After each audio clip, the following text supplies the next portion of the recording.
Shalom saudara-saudari yang terkasih, puji Tuhan. Hari ini saya ingin berbagi mengenai perumpamaan baru dan lama. Pembacaan Alkitab terambil dalam Matius 9 ayat 9 sampai 17. Dalam Matius 9 ayat 12 mengatakan, "Bukan orang sehat yang memerlukan tabib, tetapi orang sakit." Rumah sakit dan puskesmas adalah tempat di mana orang yang menderita sakit mendapatkan pengobatan supaya ia sembuh. Banyak orang menolak untuk memeriksakan dirinya kepada dokter karena mereka menganggap dirinya masih cukup sehat. Tetapi sekali penyakitnya ketahuan, penyakit itu sudah sangat parah dan gawat sehingga terlambat untuk diobati. Demikian pula dengan keselamatan saudara-saudari, tidak sedikit orang menolak untuk datang kepada Tuhan Yesus karena mereka menganggap bahwa dirinya sudah cukup baik, tak ada kekurangan atau melakukan perbuatan dosa sedikit pun. Golongan yang menganggap dirinya lebih baik daripada orang lain adalah orang-orang Farisi. Mereka beranggapan bahwa orang berdosa itu tak mungkin akan menjadi baik dan bertobat. Ketika melihat Yesus makan bersama-sama dengan para pemungut cukai dan orang berdosa, orang Farisi menunjukkan ketidaksenangannya dengan berkata, "Mengapa gurumu makan bersama-sama dengan pemungut cukai dan orang berdosa?" Adalah mudah bagi kita untuk melihat kelemahan, kekurangan, dan juga dosa yang dibuat orang lain. Kita dengan gampangnya melontarkan kritikan atau menghakimi mereka dan menganggap diri kita ini lebih benar daripada mereka. Tuhan Yesus berkata, "Janganlah kamu menghakimi, maka kamu pun tidak akan dihakimi. Dan janganlah kamu menghukum, maka kamu pun tidak akan dihukum. Mengapa engkau melihat selumbar di mata saudaramu, sedangkan balok di dalam matamu sendiri tidak engkau ketahui?"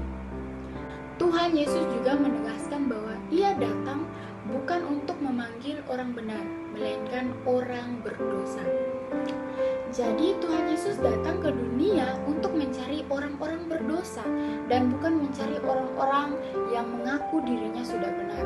Orang-orang yang merasa dirinya sudah benar sangatlah sulit untuk bertobat.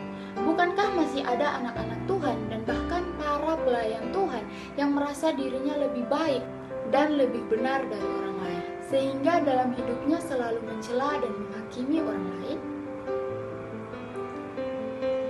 Jangan sekalipun menghakimi orang lain, apalagi merasa diri kita benar. Sebaliknya, kita harus merangkul orang lain yang belum diselamatkan dan membawanya kepada Tuhan Yesus. Dalam Lukas 5 ayat 39 mengatakan, "Dan tidak seorang pun yang telah minum anggur tua ingin minum anggur yang baru. Sebab ia akan berkata, anggur yang tua itu tidak baik." Ini adalah pendapat umum orang-orang dunia. Orang-orang yang pernah menikmati rasa anggur yang tua tidak ingin minum anggur yang baru. Tetapi yang diberikan Allah kepada kita bukanlah anggur yang tua, saudara-saudari. Orang Yahudi menolak Tuhan Yesus yang diberikan kepada mereka karena mereka telah minum terlalu banyak anggur yang tua. Otak kita sama dengan otak orang-orang yang minum anggur yang tua. Kita ingin berbuat baik, kita kira asal kita memperbaiki sedikit sudahlah cukup. Sebenarnya orang-orang yang minum anggur yang tua tidak mempunyai kekuatan yang baru, tidak ada daya rangsang yang baru. Kalau orang tidak minum anggur yang baru, lewat setahun bahkan sampai 10 tahun, tetap tidak ada hasilnya. Barang siapa ingin bersandar kekuatan sendiri memperoleh perkenanan Allah, itu tidaklah berguna. Hanya bersandar Tuhan Yesus Kristus, minum anggur yang baru, barulah bisa diperkenan Allah.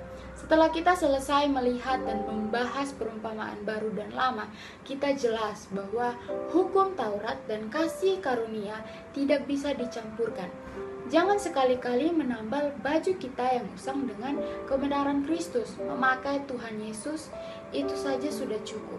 Jangan berpikiran setelah beroleh selamat lalu ingin bersandar diri sendiri berbuat baik.